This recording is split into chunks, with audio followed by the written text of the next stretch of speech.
Hey everyone, I'm Stephanie, and I believe that the right book at the right time can change lives, and that all readers should read children's literature, especially adults.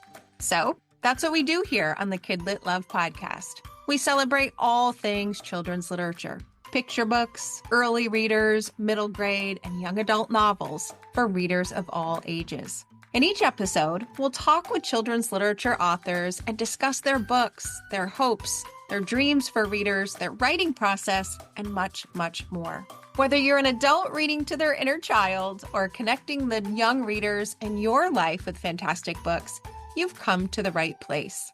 So grab a notebook to build your TBR, and let's get to today's episode of KidLit Love.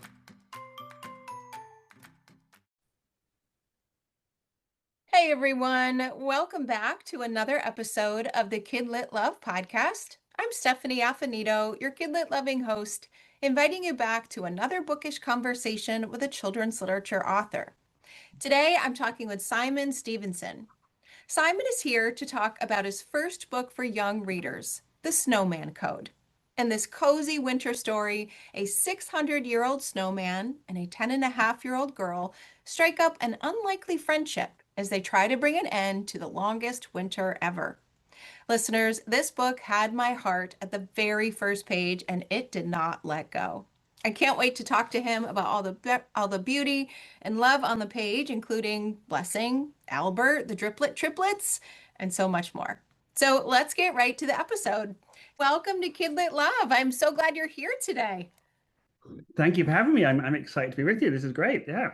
I am too. As I mentioned in the introduction, this book just went straight to my reading heart. It is the perfect season to read it in, but it is also a book that is for anyone at any time, young or old. And I just can't wait to jump into it with you. But before we do that, well, this is your first book for young readers. It is not your first book. It is certainly not your first writing rodeo. So I want to give you the chance to say hello, tell us a bit about you and the journey you've taken to children's literature and the book we're talking about today.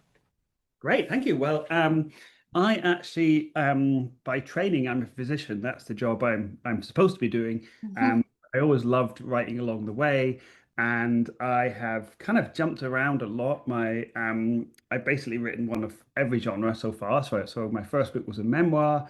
I then wrote a sci-fi comedy, an adult novel, and then a literary murder mystery set in a hospital. And now finally I've reached the height and I've found my way to children's literature. So yeah, very excited to be here.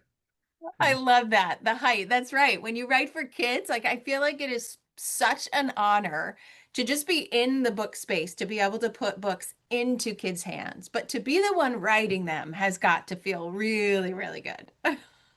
Yeah, I love it. I mean, it's my as a children's doc as a doctor, as a children's doctor mostly. So I obviously got to be around kids a lot and stuff. And as an adult writer stroke screenwriter, you don't my friends have kids, but I don't necessarily like going to schools and things. So last year I did a tour of schools in the UK, and it was brilliant. Just being sort Yeah. of back in that world and meeting all the young people with all their brilliant and crazy thoughts. Yes. They are brilliant and crazy thoughts, aren't they? Especially when they are sparked by a book. Like anything can happen in the pages of the book that then seems to magically jump out and remind us that we could do the same in our own lives. I think that's why I love children's literature so much. Absolutely. I mean, and I love the like the questions that you get. So I did one school where a kid asked, "How many books have you written that have been published?" And I, very proud of myself, said, "Well, actually, this is number four." And he said, "Right, and how many books have you written that haven't been published?" And I said, "Well, that's also four." So.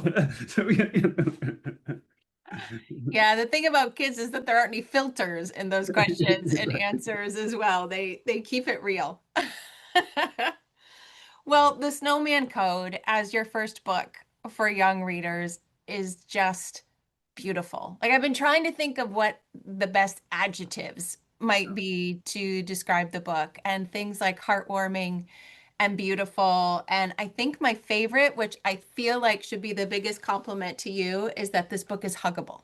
So I That is I have a core set of books that I hug. I hug them when I'm brilliant. done Well, because I they love have it. meant something to me personally. They have touched my heart in some way. I needed it in some way that I didn't know. And the Snowman Code was a huggable book for me. And listeners know when I say huggable, like they're listening more right now. So Wonderful. I love that word, and I'm delighted that it's huggable. Absolutely, yeah. yeah. Could I'd love to ask your permission if I could read the very first page of your book to listeners. Was the Brilliant. page that I knew this was going to be a book for me, and a page that sums up what a lot of us listening believe about Kidlit. Could I read Yeah, no, that? please, please, absolutely do. Yeah. Okay, wonderful. A note to younger readers. This story is best read when it feels like winter. That doesn't mean you can only read it when there is snow outside. After all, it doesn't only ever feel like winter because there is snow outside. Sometimes it can feel like winter because there is snow inside. I hope that if you read this story at such a time, it might warm you, just the way it warmed me when I first heard it from some of the people it actually happened to. And then underneath that, it says a note to older readers. All of the above goes for you too. Oh, I just put the book down and went, how did he just capture my entire life philosophy around children's literature? We all need these books, young at heart, old at heart. Oh, and this book did exactly what I think you meant it to for this 40-something-year-old reader who is quite grateful. So thank you, thank you, thank you for that message and for the words that we are about to discuss. Such a powerful first page. This 40-something writer is delighted. Thank you. That's great.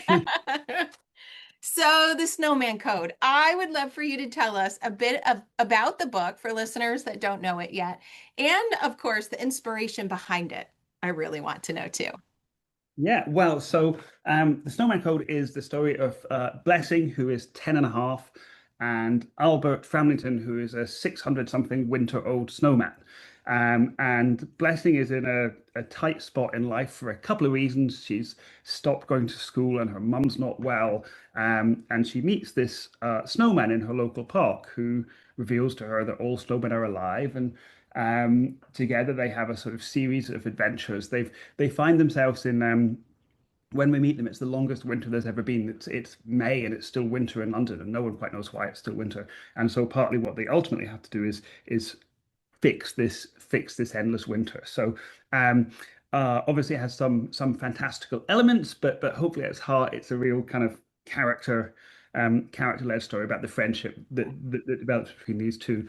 And where it comes from is a couple of places. So I mean, I was obviously like I was a huge reader as a kid, and so obviously I always kind of imagined that like, you know, I would find my way into children's literature. That was always probably the goal in a lot of ways, and I took some circuitous routes as I do in everything. Um, and but where this sort of came from was when I was a doctor, I was a children's doctor, and I worked in Hackney in East London. One of my jobs was kids in the UK who are sort of involved in local authority care. So kids who are maybe fostered, have been fostered, or are fostered. There's sort of legal requirements that they have to have pretty regular medical checkups and chats and things. So I worked in a clinic on a Tuesday where I worked with these kids, these kids who are in care, on the cusp of care, and it was always my favorite part of the week. They were just this brilliant cohort of, they were so smart and so funny and so resilient, and of course in one way that's really sad because they shouldn't have been, right? They were kind of like parentified children who had been through too much and had learned to be this particular way. But they were really a lovely bunch. And of course you talk with them about books and movies and things like that. And one of the things I noticed was that there weren't really many things they could recognize themselves in terms of, I think the sort of classic narrative is if like the Harry Potter model where someone's an orphan and they're mistreated, but don't worry because actually you're the most special kid in the universe and someone's going to tap you on the shoulder and say you're the most special kid in the universe, and we go, and of course that's not that, they are all very special kids, but that's not the reality. There's not an owl that's going to turn up on their on their window and tell them that. So I kind of always had the idea that like I wanted to write something that they could kind of recognize themselves in.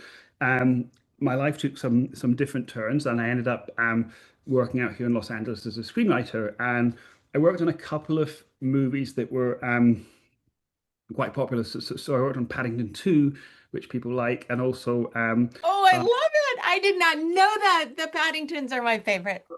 wonderful, great, yeah. So yeah, I was one of the writers on Paddington 2, and then also I worked on at Pixar, and I worked on the movie Luca. So I wrote the first draft Oh, of the movie Luca, this the sea monster movie. Um, and so one of the things about that is when you've like of course in Hollywood everyone's very much once you've done one thing just do the same thing again, right? Keep doing the same thing again. So when I came out of Pixar, everything I was getting sent as screenwriting jobs, it was all adapting uh other people's books. And I read so many children's books, and I enjoyed just about all of them a lot. But I just never felt that sense of connection. Like, is this what I want to spend the next 6 months of my life and doing? Um, and so I sort of decided. I mean, the other bit was that I won't name it, but I had a job to adapt the book of a very famous, but thankfully not thank but no longer with us, children's novelist. So I can say this, and I realized that I spent a month like really digging into the nuance of this book and like trying to find all these clues of like what the writer meant, um and I had constructed this whole elaborate fantasy of like what every single word meant, every little subtext. And then we had a meeting with someone from the estate, and he said, I wouldn't think so deep about it. He wrote that one in a couple of days, And it's just, why am I spending my time like trying to figure this stuff out that this guy bashed out? And so for all those reasons, I thought, well, maybe I should write my own one. And so at Pixar, the model's really interesting. So at Pixar, the all the stories have to come from a emotional place. That's the starting point. So the starting point is um, their particular model. It all comes from the director. So each Pixar story is based on a director's personal experience. So famously, for instance, Finding Nemo, the director of that, Andrew Stanton, he became a parent for the first time and realized he was a very overprotective parent and wanted to kind of investigate that. And oh, so, and yeah, and with Luca, the film I worked on, so Enrico, the director, was Italian, and he had this story about how he had been this very shy kid, and he had been, he had had this very outgoing friend who was a bit more of a troublemaker, and that was kind of the the genesis of that. And so when it came time to write this book, I sat down and thought, what are the things that I would like to write about? And of course, I remembered these kids pretty quickly, and I was like, well, that would be a great thing to write about. And then, um, but what else would I put with it? And I grew up in Scotland, which can be very snowy in the winter, probably not as snowy as upstate New York. And um, but they were always some of my happiest times. And my brother and I love to build snowmen, and we have a lot of photos of us with various snowmen creations. And so that was that was the other part of it was just remembering how magical winter can be when you're a kid. Um, and so yeah, it was kind of a combination of those things, and we took it from there. oh. So there's two areas that I would love to dive into your book with you. One are those characters, as you said, that character driven kind of story. And then the other are those feelings and emotions that also I think give way to some beautiful lessons slash themes, things that readers can take away from your book. So I would love to have you talk a bit more about the characters. You have Blessing, right, who is the 10 and a half year old girl. You have, as you said, the 600 winter year old snowman. You've got driplet triplets. You've got a mom. I would love for you to talk about this beautiful cast of characters. And they all have, their own unique things about them. So we get to talk about, the snowman who has, understandably some misunderstandings about the world and how it works, which just makes him so endearing. I would just love for you to talk about those characters and the way that you created them to come together so well in the story. Yeah, great. Well, yeah. Let's start with Albert because he's obviously the most unusual. So Yeah. Albert is a snowman. I guess the two things to know about snowmen. One is that, of course, snowmen don't go to school. So for that reason, they don't maybe know as many facts as someone who's been to school a lot. So that's part of it. And then I guess another part of it is that something I always find hilarious in life is when people are absolutely certain of something while being completely wrong about it. I just think it's such a brilliant combo. And sometimes I catch myself doing it, and it's embarrassing and awful. But Yes. I do just think there's so much humor in that.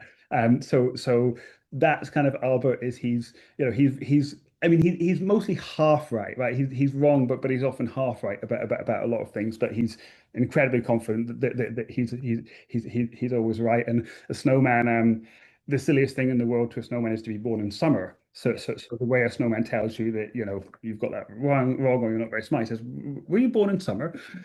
So that's I guess that's part of Albert.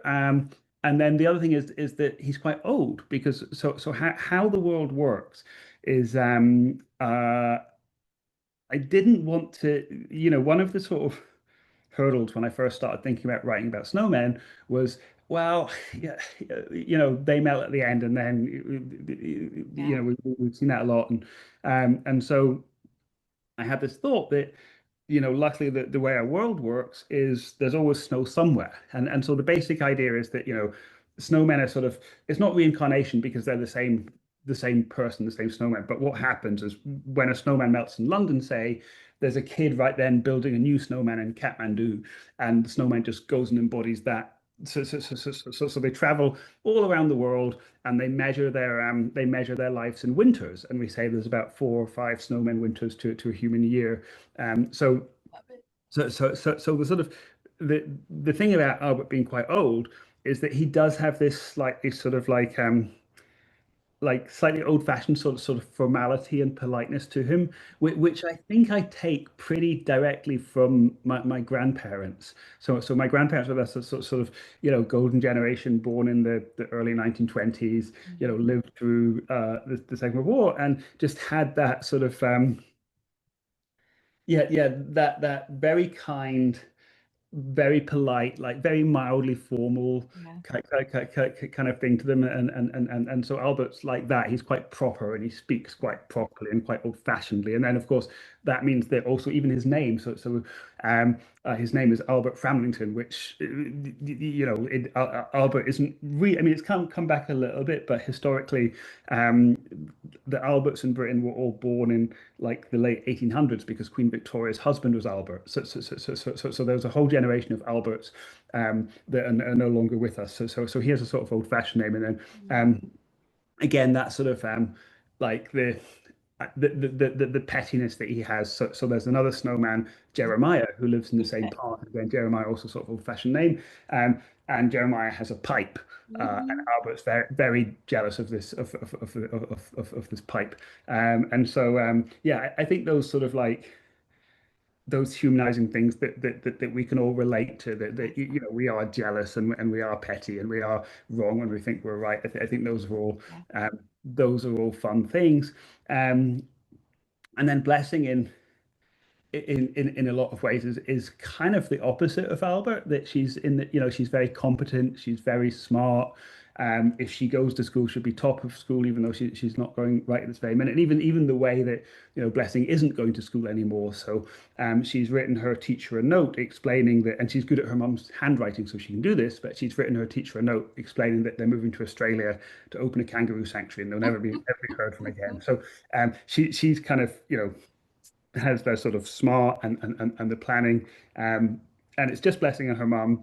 Um, and so Blessing's mum is a very wonderful, loving mother. Unfortunately, she has some problems with it's very light touch in the book. I sort of, and again, it's we were chatting before we started about uh the, the way in which stories can work for children and adults both. And I think um a lot of times you tend to get either that there's sort of two treatments of these serious issues, either like the book is about the serious issue or the serious issue is just not mentioned. And I think, my experience of, life and of working with kids like this is, they're very aware of, that their mum's not well or whatever, but it's not the defining, I mean, it can become the defining thing in their life, unfortunately, but like it's not all they want to talk about all the time, and equally, it's not something they want to ignore. So Blessing's definitely aware that her mum has this problem, that she gets sad in the winter, and of course, given that we're in the longest winter there's ever been, that's a particular problem for Blessing. But yeah, so Blessing is um, resourceful and precocious and loving and funny and all those great things. Yeah. And yeah, we have the bullies. So unfortunately, Blessing has these three bullies who are just mean kids, just kind of Are. unpleasant kids. And thankfully they get their comeuppance fairly swiftly, because they kind of wanted that to be more background rather Yeah. than the sort of engine of the story. Um, and so yeah, I think those are our main group. Yeah. It's such a beautiful cast of characters. So you have, as you mentioned, you have Albert and some of these misunderstandings that Blessing is very willing to call out and talk about, as any 10 and a half year old uh might. And so these interactions between them, we haven't mentioned a couple of pieces of the story, which I won't, because I want listeners to be able to find, some of those things on their own. But there ends up being, a way where Albert is helping Blessing and Blessing is helping Albert, and some things happen in the story around those triplets, around Albert, around what Blessing needs. And it's just this beautiful combination of people who find each other, including mom later on, including the physicians later on, that just come together in a way that I will say. Now, I'm a crier. Listeners know that I've cried over books, but there is a scene, Simon, and there is a scene, listeners, towards the end of the book that I will not say, but I will never look at um, water the same ever. And that's all we can say, because we cannot say too much more. But one thing you did say that I love, that truly is evident in this book, is that readers, whether you're a child, whether you're an adult, you're here for the story and these characters that you love and you are rooting for, and you are trying to help make sense of what is going on in both of their worlds as the story goes on. But you can't help but take away these bigger messages, right? Of friendship and what that means, of bullying and how that impacts someone, of mental illness or struggling through a sad winter season and what that looks like for kids, and weather changes and what that might be, and what all of that does kind of wound up in a life that can still be wrapped with love when you notice it around you. I just can't say enough about how much I love this book. And I do want to say one last thing that I loved. So the title is the Snowman Code, and there literally is a snowman code, which I loved, that literal sense of it, that Albert, has to do and has to pay attention to, because there is a code that all snowmen Yeah, live by. So, yeah, and this is it's like that sort of old fashioned thing, and it's interesting actually, because a few of the school visits I did in the UK, it would come up, and I think a lot of the kids sort of assumed it was like a Da Vinci Code type thing. It was a puzzle. So we mhm. also had an interesting conversation about the different meanings of the word code. But absolutely, a snowman code is a set of rules that all snowmen have to live by, and some of them are just fun. They're called articles. So like Article 19 of the Snowman Code is that when spring's going to come, they have to celebrate with a big party, and that's because snowmen know that it's important to have fun, but also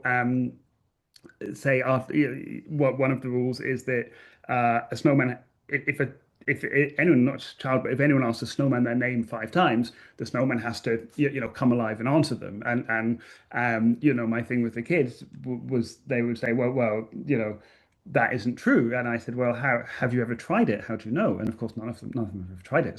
Right. Um, and then, but maybe the most important rule of all is Article 2 of the Snowman Code, which is that a snowman always helps a child in need, Yes. and that's the heart of Albert and Blessing's story there. Yes.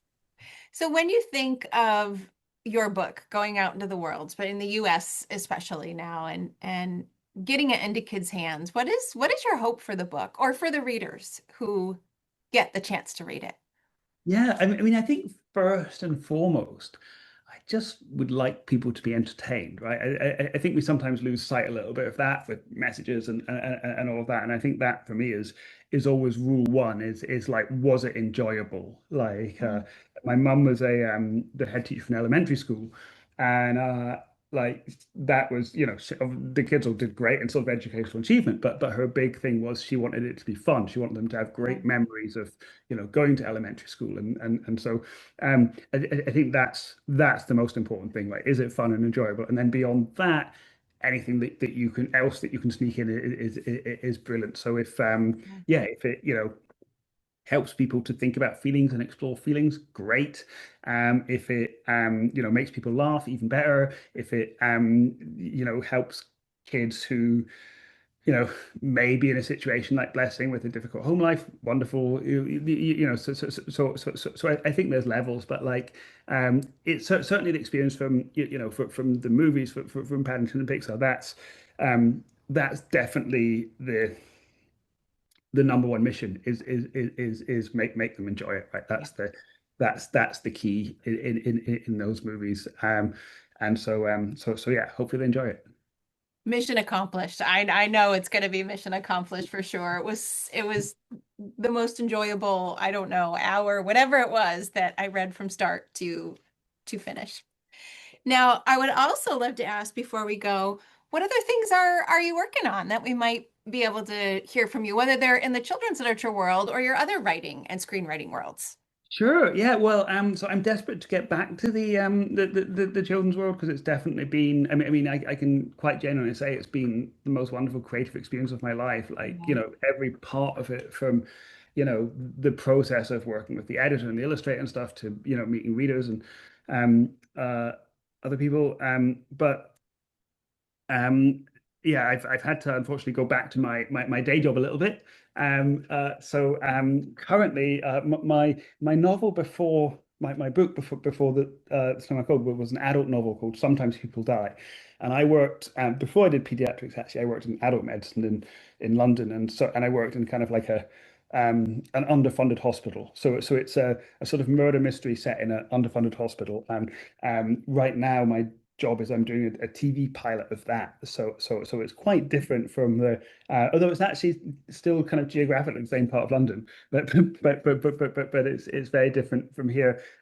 In terms of the Snowman book, we did have this great thing where uh of course, like, publishers are into, like, do you have an idea for a sequel? And in some ways it's so tempting, and another way you think, Yeah. that's great as it Yeah. is. But we did a thing at a school, and this kid put up his hand and said, "Have you ever thought of doing, like, not a sequel exactly, but, like, how this book's set in winter? You could do one for, like, each season, like a different kind of story set in each season." That's an excellent That's idea. a great idea. See? Out of the Thank you mouths so of much. kids again. Absolutely. So that was wonderful. And yeah, right now we're sort of we're working on that. There's some really good film interest in the Snowman Code. So hopefully things are coming together where I might be able to start writing a film of it soon. But again, like, as you know, that Yeah. There's an awful lot of luck and fair winds needed Yes. in that thing. Yeah. Well, if and when it happens, I will be there. I will be watching. Where is the best place for listeners to find you so that they can keep up with whatever might be coming next for you? Yeah, yeah. So it's really easy. I have a website. It's just my name. So I'm Simon Stephenson with a PH, and it's simonstephenson.com, and that's Okay. yeah. Well, I will put a link to your website in the show notes, and of course, links to the Snowman Code so listeners can go grab it. And I just want to thank you. I love the book. I loved our conversation. I'm so glad to be able to help you launch it over here. Thank you. Thank you. I'm so grateful. It's been an absolute joy talking to you, and yeah. Thank you for your support and enthusiasm. Oh, you're so welcome. And listeners, thank you for listening to another episode of KidLit Love, and I'll see you in the next one.